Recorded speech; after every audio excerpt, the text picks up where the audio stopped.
Oi, gente, seguimos aqui direto do Congresso Brasileiro de Entomologia, edição 2024, os nossos estúdios Copert Biotalks, com edições especiais, direto aqui de Uberlândia, Minas Gerais. E agora nós vamos falar sobre controle biológico com parasitoides e por isso eu tenho 3 convidados especiais aqui para contemplar o nosso tema. Começamos aqui então com o professor, que já foi um de nossos convidados do Biotalks e segue aqui conosco, que é conhecido, né, muito entre idosos da entomologia, professor doutor da Exalc José Roberto Parra. Seja muito bem-vindo, professor. Muito obrigado, é um prazer participar desta conversa e estamos à disposição para discutirmos o assunto que é, por mim, bastante respeitado de longa data. Com certeza, muito obrigada. Estamos aqui também com Dori Edson Nava, pesquisador da Embrapa Clima Temperado de Pelotas. Seja muito bem-vindo. Olá, eu agradeço o convite em participar desse programa e contar um pouco a história e o trabalho que a gente vem realizando com fruteiras aí no sul do Brasil. Com certeza a gente vai falar sobre esse trabalho bastante. E também aqui para completar o nosso time, o Thiago Costa Lima, pesquisador da Embrapa Semiárido, lá em Petrolina. Seja bem-vindo, Thiago. Obrigado, Renata. Um ótimo espaço, né? Está em ótima companhia hoje para falar do que a gente gosta e ainda poder falar um pouquinho também do nosso trabalho lá no Semiárido. Com certeza. Aqui a gente tem 2 geografias. Vocês viram, né, exemplos muito bons que a gente pode trazer de controle biológico e mais também, não uma coincidência, mas um fato, porque o professor já orientou mais de 125 estudantes profissionais e eles são 2 mentorados ali. Então receberam, né, toda a questão de iniciar os trabalhos com controle biológico, então, pelo senhor. Então é muito bom hoje a gente ver um trabalho que começou lá atrás, de um sonho, digamos assim, e hoje transformado em realidade, que é o que a gente vê aqui no Congresso. Então, qual é esse sentimento, professor? Eu acho que, sem dúvida alguma, é uma compensação, é uma recompensa ao nosso trabalho. Eu tive o privilégio de orientar pessoas extremamente competentes, no caso aqui 2 desses pesquisadores, né? E foi um privilégio orientá-los e conseguimos resultados satisfatórios e que podem ser utilizados em diferentes regiões do Brasil, diferentes condições climáticas, diferentes culturas, e que vem contribuindo para que nós mudemos a nossa mentalidade, transformando aquela ideia de que os químicos resolveriam todos os problemas em uma realidade diferente com a utilização do controle biológico.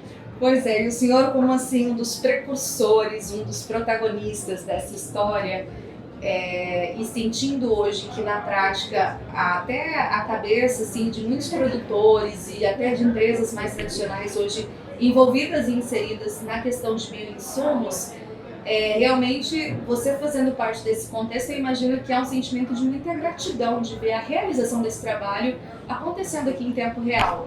Sim, eu acho que no início poucos acreditavam naquilo que nós falávamos, né? Quando nós falávamos em controle biológico, às vezes nós não éramos, ou na maioria das vezes até, nós não éramos bem vistos, né? E falavam, olha, esse professor, ele tem muito boa vontade, mas ele está sonhando, né? E, na verdade, hoje, faz exatamente 50 anos que eu trabalho na Exalc, passados esses 50 anos, eu vi que esse sonho, como você bem falou, se transformou em realidade. Então, eu sinto que foi uma compensação, foi um privilégio chegar, participar desse processo e conseguir enxergá-lo no final vivo. Sim, então, com certeza, e ainda com muita história para fazer por nós. Então eu acho que muitas vezes você faz um trabalho e você não consegue ver aquilo que você semeou, né? Aquilo que você idealizou. E acho que foi uma forma, essa utilização hoje no Brasil, com essa transformação do Brasil em líder em controle biológico em termos mundiais, isso foi uma grande vitória, poderíamos assim dizer, e eu me sinto bastante recompensado e acho que tudo aquilo que eu imaginei aconteceu e muito mais ainda daquilo que eu imaginava. Muito bom, e muito mais está por vir, que a gente vê essas novas gerações aqui trabalhando, a FICO também dando continuidade em seus trabalhos. Por exemplo, o Thiago nos conte, divida um pouco do seu trabalho, especialmente lá em Petrolina, com produção de melão, que é uma fruta grande na exportação, na pauta exportadora do Brasil, com grande reconhecimento. Então, fale um pouco desse trabalho. Lógico. Falar primeiro do melão específico, que inclusive ele fica mais forte ali no Rio Grande do Norte e no Ceará, né? A maior polo de exportação, mas é um trabalho que eu também fiquei muito feliz de ter participado, que começou justamente com o professor Parra, quando eu ainda era orientado do mestrado, né, professor, lá em 2006, e a gente começou do zero, né, era uma praga de extrema importância, a mosca minadora é a principal praga do meloeiro, e também ataca diversas outras culturas, melancia, feijão, tomate, batata, né, o controle químico já estava muito complicado, né? Os produtores estavam cobrando uma solução biológica, isso já no início dos anos 2000, né? Então, e a gente veio trabalhando, buscando soluções biológicas e com parasitoides, que é um dos grupos de inimigos naturais mais comuns dessa praga. Só que a gente teve que começar do zero, estudar toda aquela parte de biologia, que muitas vezes as pessoas não entendem quando a gente faz um trabalho mais básico desse. Você está fazendo estudo de biologia em laboratório, mas para quê, né? E a gente precisa ter esses conhecimentos básicos para conseguir chegar na parte aplicada no final, né? E aí, agora a gente até teve o painel hoje de manhã, eu sempre gosto de colocar a importância onde tudo começou, assim, a importância da pesquisa para a gente chegar naquela parte final. Porque muitas vezes quando chega um produto lá que está sendo comercializado, as pessoas não valorizam o quanto de pesquisa tem por trás, né? Ali, né? Muitos anos, né? Tem uma média muito grande. E quanto de pesquisa pública, né? Envolvida nisso. Então, assim, a gente conseguiu, uma das principais coisas, né, para ser mais direto, a gente conseguiu fazer uma base de um sistema de criação, né? De como multiplicar esses parasitórios de minadora de uma forma mais fácil, que não fosse tão caro, né? Que fosse prático. E depois, né, foi possível o mercado adotar isso. É óbvio que também a indústria, quando a gente faz nossos testes em laboratório, a gente faz numa escala pequena, né, em laboratório, e a indústria, quando leva para uma escala muito maior, eles precisam também colocar pesquisa ali e finalizar essa tecnologia, né? Mas hoje a gente já tem, 2021 foi o primeiro parasitório de minadora registrado no Brasil, né? Hoje já está sendo adotado em mais de 16 mil hectares de melão, né? Então isso é muito impactante para quando a gente começou um trabalho muito pequeno, né? E hoje ele virou como uma realidade, né? Muito bom.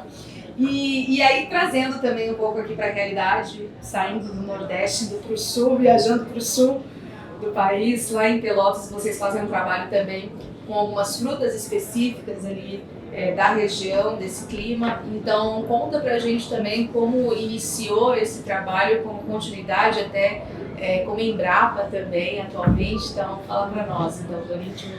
Então, a formação que a gente recebeu na Exalc, né, durante a pós-graduação, ela é importante porque você fica com uma base consolidada, né?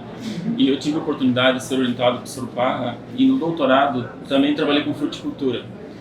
Quando eu passei no concurso na Embrapa Clima Temperado, uma das linhas principais que nós tínhamos lá é fruticultura, né? Então o Thiago está no Nordeste, né? Trabalha mais com fruticultura tropical, e nós no Sul trabalhamos mais com a questão da fruticultura temperada ou subtropical. E uma das culturas importantes que nós temos, né, é a maçã, pêssego, frutos de caroço, né, ameixa, nectarina. Mas tem um ponto em comum, por exemplo, com toda a fruticultura nacional, que é a questão da mosca das frutas. Nós temos algumas espécies importantes e uma das dificuldades que se tem em relação à mosca é que, embora você tenha para algumas culturas alguns produtos que de uma certa modo funciona bem utilizado, a maior parte da fruticultura ainda não tem produtos registrados. E o controle biológico também é uma opção justamente para você produzir um alimento mais, vamos dizer assim, saudável, né? Então a ideia foi justamente montar um programa de controle biológico para mosca utilizando parasitoide e não utilizar parasitoides exóticos, né? Dentro do controle biológico clássico, mas sim parasitoides nativos. E foi aquilo que nós fizemos, né? E a gente está realizando experimentos e projetos, estudando essa parte mais básica, desenvolvendo técnicas de criação, né, porque embora o produtor utilize uma vespa, o trabalho todo vem da produção, da criação. Então, se você produzir um inseto com qualidade, você certamente vai ter credenciais para utilizar um produto de boa qualidade.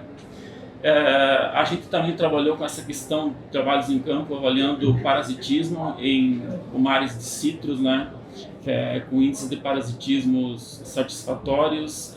Atualmente a gente está liberando em pomares de maçã, né, e a ideia é justamente tornar isso vendável, né, ou comercializado por alguma empresa.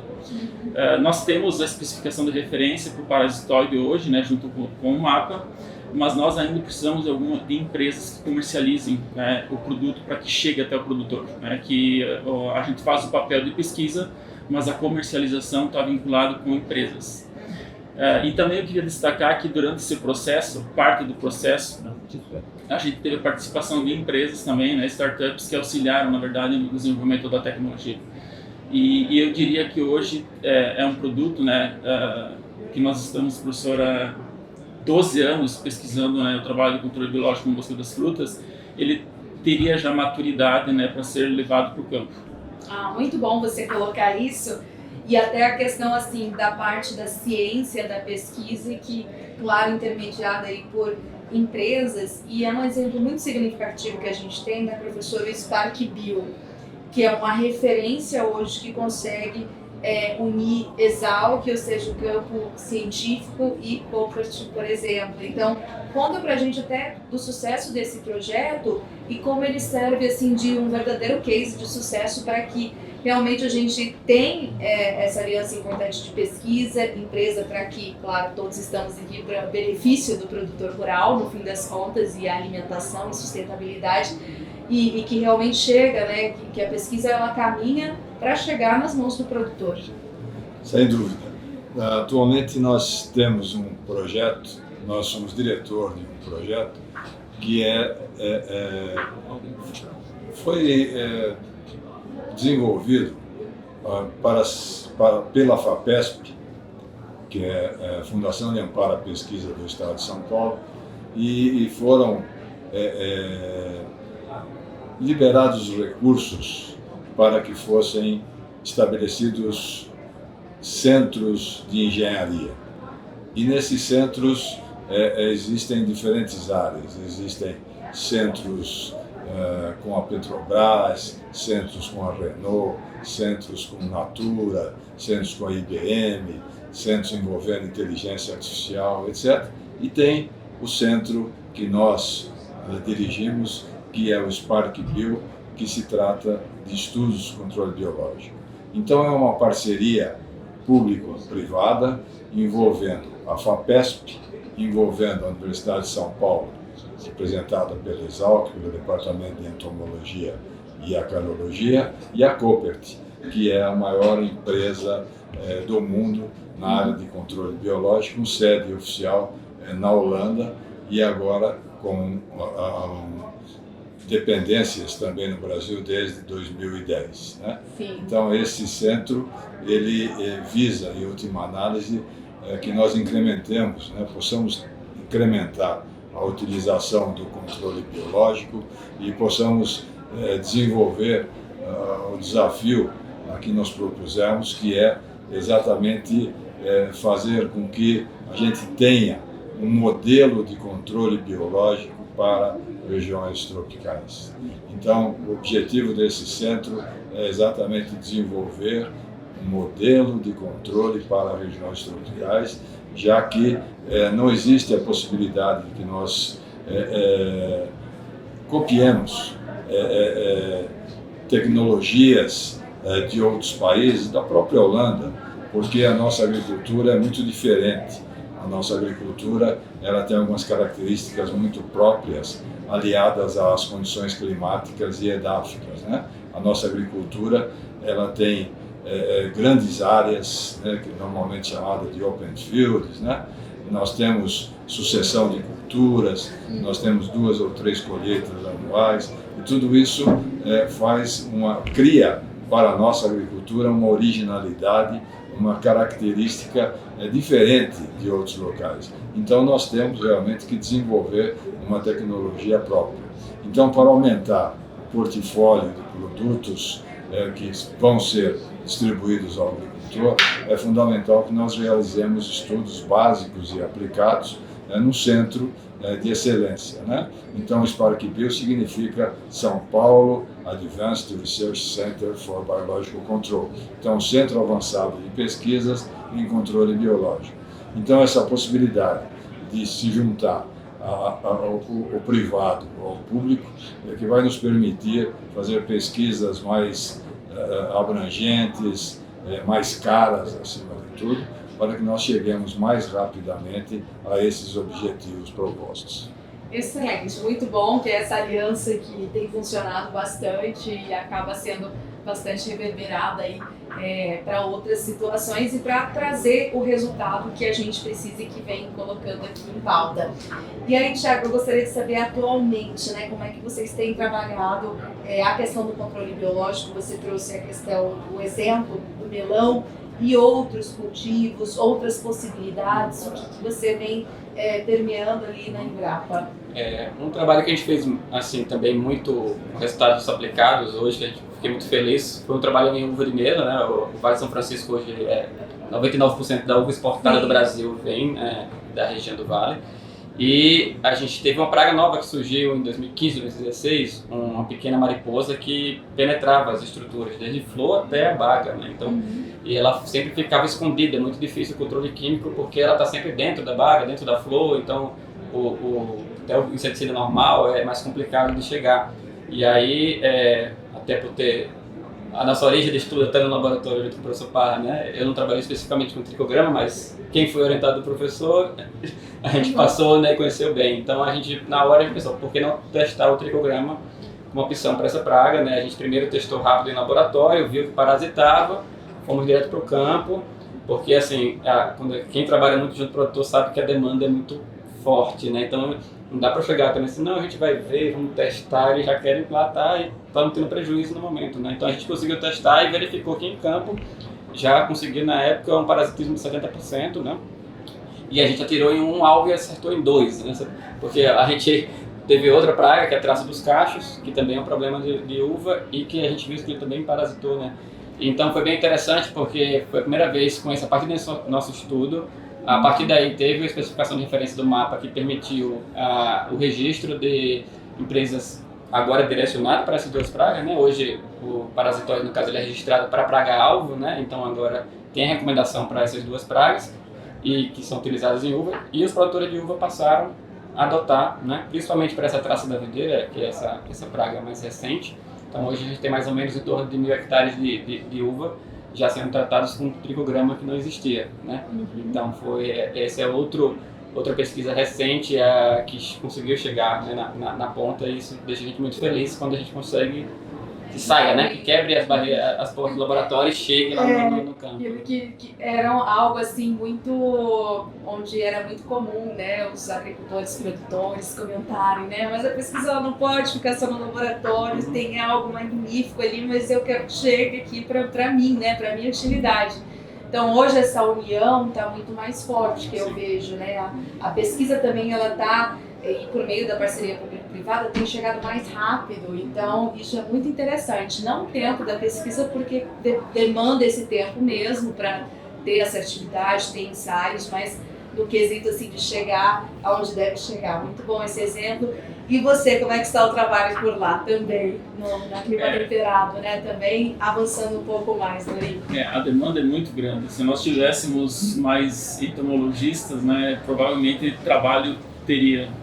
E nessa linha de biológicos, o que a gente tem observado, né, que nós temos uma ameaça com essa questão das pragas quarentenárias, né?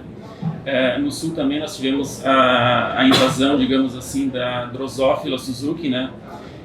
Que é um tipo também, um drosofirídeo, e que as fêmeas colocam ovos em pequenas frutas chamadas. Então, morango é a principal praga hoje, a mora preta também, mirtilo, framboesa, né? E também as frutas nativas, né? Desde pitanga, araçá. E é uma praga que ela se dispersou no Brasil, principalmente nas regiões mais úmidas. Então pega São Paulo, né, parte da região sudeste, e ela não tem adaptação às regiões mais secas, né? São regiões que são desfavoráveis. E nós estamos trabalhando com vespinhas, né, no caso parasitóides de pupa, para trabalhos em casas de vegetação. Hoje em dia a produção de morango é muito realizada fora do solo, né, em casas de vegetação, então a gente está tentando viabilizar a utilização de duas espécies para o morango. Mas a gente tem outras demandas, né? Por exemplo, a oliveira é uma cultura que vem aumentando muito no Brasil e nós temos problemas com a lagarta da oliveira, inclusive com parasitóide recentemente identificado, né, professora, que é o Trichogramma foester, e ele ocorre também em pomares, né, atacando ovos dessa lagarta.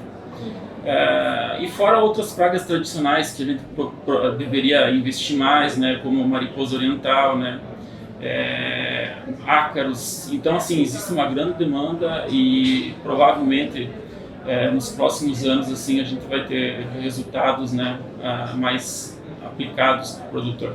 Sim, Dori, você falou algo muito importante, né, que outros especialistas que estiveram aqui colocaram, é a questão então de ter mais entomologista, de ter mais taxonomista também, ou seja, todos esses estudos que envolvem a biodiversidade estão diretamente relacionados à produção agrícola. Então é muito bom ouvir isso e ver um congresso assim cheio de estudantes sedentos pelo conhecimento, pelo aprendizado. E eu acredito que esse sentimento é muito válido também pelo senhor, né, professor Papa, nesse sentido de dar continuidade do trabalho, não é? Porque você vê uma geração completamente assim, chegando e envolvida nesse trabalho bem específico, só que já num outro contexto, numa outra realidade, porque eles já vieram muito mais, digamos, numa biodiversidade mais diferente do que a gente tinha no passado. Sem dúvida, Renata. Eu acho que eu participei da fundação da SEB, Sociedade Entomológica do Brasil, em 1972, na Bahia, né, em Uçuca, e a sociedade está agora fez recentemente 50 anos, né, agora 52 anos, e eu acho que houve uma grande evolução nesses últimos anos, né, com a criação especialmente da pós-graduação na década de 60, nós tivemos a oportunidade de treinar muita gente, né, e eu tive o privilégio de ver esses progressos bem de perto, né, desde o início, e essa orientação que você falou dos 125 alunos, eu tive o privilégio de, dentre eles, contar com duas pessoas excepcionais, o Tiago e o Dori, que transformaram as necessidades que existiam nas suas respectivas regiões em algo que foi palpável e transferível, né, ao agricultor. Então, para mim é um privilégio, porque na verdade a minha participação ela é mais mental do que física, né? Então são eles que desenvolvem esses trabalhos e eu dou a colaboração de orientar e tentar assessorá-los pela maior experiência, evidentemente. E eu acho que chegar onde a gente planejou é sempre um grande privilégio, mas sem dúvida alguma são pessoas excepcionais, né, que conseguiram chegar a esse objetivo proposto. Então, me sinto muito feliz. Com certeza. Aproveitando o gancho do professor, primeiro que o professor é modesto, né, em relação super modesto, em relação né? aos alcances. Isso aí, mas sempre foi assim. Mas só para dar mais um cenário do controle biológico, né, ano passado teve o simpósio de controle biológico, o Scombiol, que foi realizado em Petrolina, e eu tive a felicidade também de presidir. O primeiro Scombiol que eu fui professor fui o presidente do Scombiol em São Pedro em 2003, né? Aí 20 anos depois eu presidi em Petrolina, né? E o Scombiol, para a gente ver o cenário do controle biológico no país, também é um termômetro, né, das participações. E era um evento que a sociedade tinha dificuldade de pagar, em vez em quando já estava tendo... É difícil, não tinha muitos patrocinadores, não tinha muitas empresas interessadas.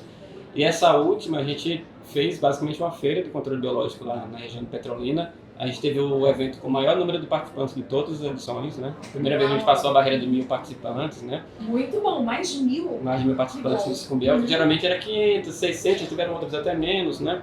E, bem, em Petrolina, que não é um centro fácil também de chegar, né? Temos aeroporto e tudo, mas não é uma Recife, não é uma Brasília, né? Então, mesmo assim, a gente teve uma grande participação, muitos estudantes, né? Você vê, então, hoje a meninada chegando... Hoje tem oportunidade de trabalho no mercado privado para quem trabalha com controle biológico, né? Sim, antigamente a gente só tinha parte acadêmica, só pública, né? Eu vou trabalhar nisso. Se eu quiser seguir, eu vou para a Embrapa, eu vou para a universidade. Hoje não, hoje tem... Até pegando esse gancho, taxonomista 3 que estiveram aqui referências nas suas áreas, e eles falaram que, infelizmente, ainda tem pouco, mas também faltam oportunidades de trabalho para essa área, né? Porque a gente poderia estar muito mais avançado, e é o que você colocou também. Que agora tem abertura até do setor privado mais para essa questão de trazer o P&D para dentro da empresa e investir. Sim, então essa meninada chega hoje com outro estímulo, né? Eles têm essa oportunidade também, eles não estão presos somente ou até criar o seu próprio, a sua própria empresa e tentar iniciar. Empreendedorismo também, então, assim, abriu esse leque, né? Então, basicamente, antigamente, se você quisesse para o setor privado, você tinha que ser orientado de alguém que trabalhava com controle químico, né? Então, só os meus amigos do químico que tinham lá a chance para trabalhar em empresa, né? E você que já tinha também esse DNA dos biológicos, você foi a fundo, você falou, não, eu vou continuar aqui, uma hora vai dar certo, foi assim? A gente teve a sorte de ter oportunidade de concurso, entrar, né? Eu Dori primeiro, depois eu fui, né, Dori? Então, mas é isso, hoje realmente a gente vive um momento muito feliz, né? Para quem trabalha com controle biológico. Você tem esse mesmo sentimento, Dori? Tenho, e assim, até para dar essa continuidade, né, em relação ao próprio Cisco Biol, né, tentando trazer mais pessoas para a área, o próximo evento vai ser realizado no Sul, né, a gente está organizando. Então, certamente, né, vai ser mais um momento para a gente discutir, né, as questões relacionadas ao controle biológico, sempre na expectativa de superar, né, o anterior. Então tem um desafio aí. Vamos levar aqui 2.000 pessoas lá para o Sul. E ele não falou que onde será realizado. Será realizado em Gramado, que é uma região muito bastante turística e atraente, bonita, né? Sim, com então, certeza. Talvez vai ser possível juntar o útil ao agradável. Isso, vai ser em setembro, de 14 a 18. Muito bom. Bom, a gente vai fechando aqui. Eu sempre peço assim para a gente trazer uma mensagem, uma reflexão, algo que é importante a gente deixar aqui para toda a nossa audiência, para quem está vendo ou escutando a gente, começando pelo professor Pava. Eu acho que o controle biológico, por muito tempo, ele teve muita resistência para ser implementado e até mitos que eram difíceis de serem desmistificados, né? Então eu acho que isso daí hoje já acabou, né? Então hoje nós temos aqui uma reunião, um congresso brasileiro aqui sendo realizado e, como disse o Tiago, nós temos aí hoje muito mais empresas ligadas ao controle biológico do que ao controle químico. Então eu acho que aquela fase de cultura, a ligação com o controle químico já passou. Então agora nós estamos na era do controle biológico. Eu acho que o Brasil já poderia dizer de antemão que é um líder hoje no controle biológico mundial, e esse evento é um reflexo dessa liderança pela presença marcante dessas empresas ligadas ao controle biológico. Então eu me sinto muito feliz. Uns anos atrás a gente visitava um congresso, ia a um congresso, e todos os estandes eram de produtos químicos. A gente vê agora que existe uma divisão, pelo menos, né, aqui com predominância, inclusive, de empresas ligadas ao controle biológico. Então, para nós que gostamos de controle biológico, eu acho que é uma realização e um sentimento de dever cumprido na busca daquilo que nós queríamos, né? Eu acho que realmente é muito gostoso, é muito bom ter esse congresso com essas características. Com certeza, é a mensagem, né, de que estamos no caminho certo. Muito bom. Thiago, sua mensagem.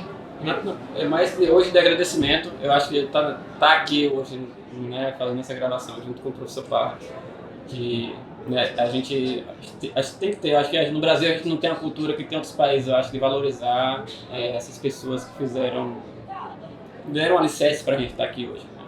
Então a gente tem que começar a falar mais disso, tem que começar a sempre, né, todos os prêmios em momentos que a gente possa falar, a gente tem que falar, né? Então, valorizar quem iniciou esse Então, assim, trabalho. eu agradeço porque eu fui aluno de mestrado, de doutorado, não foi fácil, porque não era fácil, mas, assim, o que eu tenho hoje de conhecimento muito, né, grande parte eu devo ao professor, então, deixar já isso aqui marcado, né?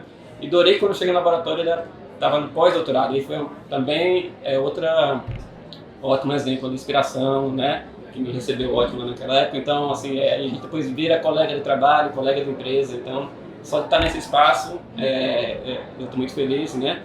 E de estar nesse momento celebrando o controle biológico, né? No momento que a gente está vivendo uma história que talvez daqui a 20, 30 anos a gente fala, nossa, naquele período lá estava... Então, a gente começou e vivenciou, a gente fez parte da história. A gente estava lá naquele momento, né? Então assim, eu acho que isso tudo é muito gratificante, né?